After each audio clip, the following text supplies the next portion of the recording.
In another chamber, Doom himself appears, not physically, but as a projection shaped by the mutant's perception.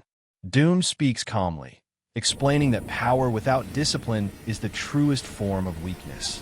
Whether this is real or illusion doesn't matter. The words cut deep. Between these trials, brief glimpses show other prisoners. Vampires, cursed beings, failed heroes, each locked in their own narrative loop. This is why the dungeon exists. It doesn't punish villains. It studies them. The mutant begins to understand the truth. The dungeon is afraid of him. It keeps changing rules, escalating scenarios, pushing him toward emotional collapse. It wants to catalog his breaking point. Instead, he adapts. He stops fighting the illusions, stops reacting. He observes. He listens. Slowly, the dungeon's responses weaken. Cracks form in the stone. Runes flicker. For the first time in centuries, the dungeons of Doom experience uncertainty. And uncertainty is dangerous, because the mutant has realized something the dungeon never anticipated. It can only control stories with endings. Doom senses the shift immediately. Monitors flare. Arcane readings spike beyond acceptable limits. The dungeon is no longer guiding the narrative. It's reacting to it. The mutant is no longer a subject. He's becoming an author. The trials escalate violently. Monsters born from pure concept attack. Manifestations of extinction, entropy, and annihilation. These are not enemies meant to be defeated, but overwhelmed by. The dungeon wants a conclusion, any conclusion. But the mutant refuses to give it one. Instead of unleashing his full power, he bends it inward. He fractures probability. Attacks miss because outcomes refuse to settle. Time loops stutter. The dungeon's systems, both mystical and mechanical, begin contradicting themselves. Doom appears again, this time more direct. He offers control, partnership, understanding. He admits the dungeon was never meant to hold someone like this. But Doom out. The story opens in absolute darkness. Not the peaceful kind, but the heavy, suffocating darkness that presses against the mind.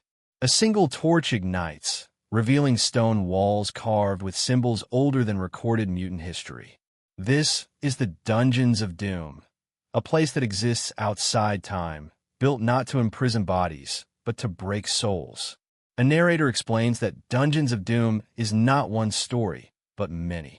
It is a testing ground where the most dangerous beings in the Marvel Universe are brought face to face with their deepest fears. And at the center of issue number 1 is a mutant who is so powerful and so unstable that even his name is spoken with caution. This mutant is not introduced with action, but with fear. Guards whisper about him. Sorcerers reinforce seals. Technology and magic are layered together, barely holding together. The implication is clear. If this mutant escapes, reality itself may suffer. As the cell door opens, we see the mutant change. Not because change can stop him, but because the ritual demands symbolism.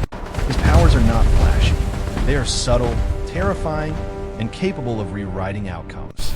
Doom Witness the power of destruction! I rise from the ashes! Rather than concern. The first trial begins without warning. The dungeon shifts, walls moving like living creatures. The mutant realizes quickly that this place reacts to thoughts, not actions. Every emotion becomes a weapon. Up there, look! Anger reshapes corridors. Fear summons creatures from memory. This is not a battle yet. This is an invitation. And the dungeon has just learned what kind of monster it has invited inside. The anthology nature of Dungeons of Doom reveals itself in Act 2. The dungeon fractures into separate chambers, each one telling a different story, each one designed to test a different aspect of the mutant's psyche. Time becomes unreliable. Past, present, and possible futures bleed together, in one chamber. The mutant relives the moment his powers first manifested.